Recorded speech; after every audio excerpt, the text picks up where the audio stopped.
Okay, today we're going to cover the FATTools paydays. Okay, now the pay range goes right with it. This is the average number of bars between support and resistance. 1, 2, 3, 4, 5.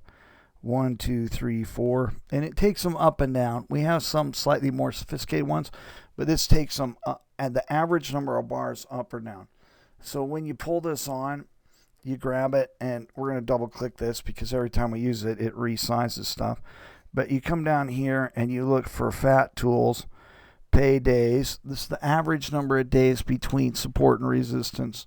And this is just giving you out that it's 11. I don't remember how many it's going back, but it's saying that that's an 11 that it should go through. It's a way to use that information. It's how long you're going to be in a trade.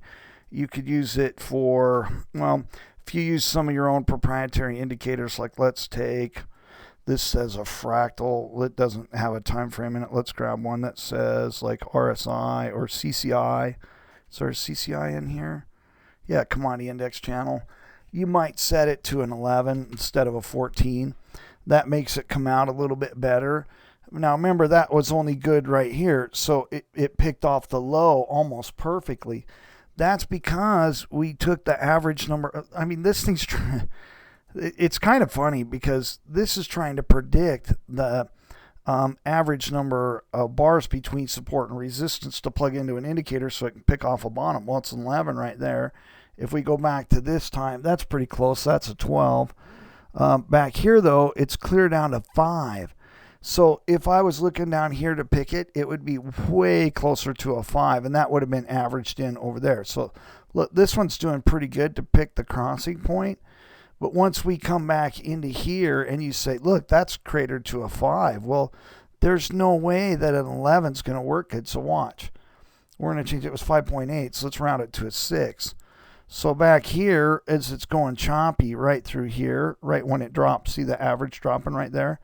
There's a good sell signal. There's another good sell signal. And here's a buy signal.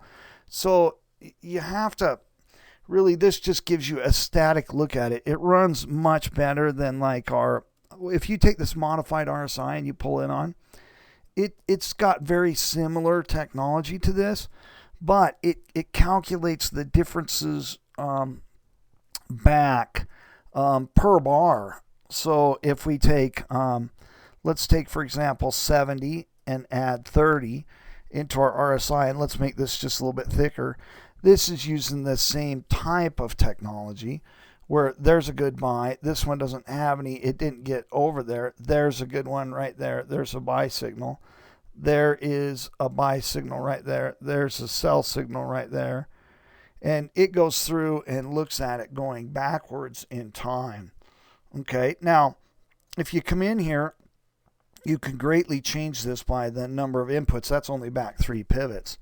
If you go back 20 pivots, this goes back 20 pivots at that time of day. Okay, this rolls backwards in time.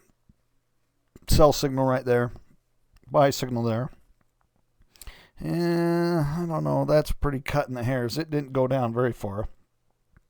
I mean, that hasn't even retraced very far. That gives you a buy signal. It goes back and looks at it. It kept you out of that mess right there. And you're looking at it as this becomes choppy, that it would be more predictive. Now, there's 2 ways to do this. You can go back and average the ups and downs.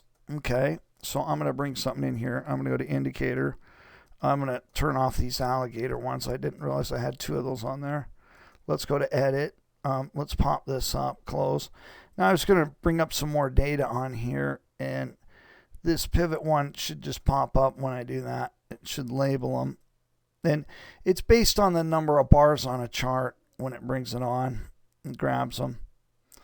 Okay, so if we bring this up, and it also has to take turns there. I was just being impatient. It was just coming up. If you look at this right here, this one is taking the average up and the average down and the average up to get us a net average. Well, maybe that's not the best way. What if we took and said, oh, look, we're moving up. Go backwards and find the ones that are moving up. Go backwards and find that. I mean, that might be something that we want to look at and grab and analyze. So there's a couple different ways to use indicators. I'm a firm believer in no fixed movement in your indicator. Okay, no fixed movement.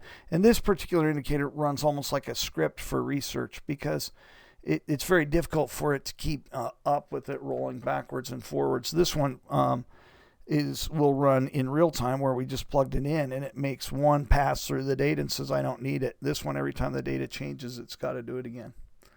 Okay, so that's your pay days, and that's how we use them. Thanks.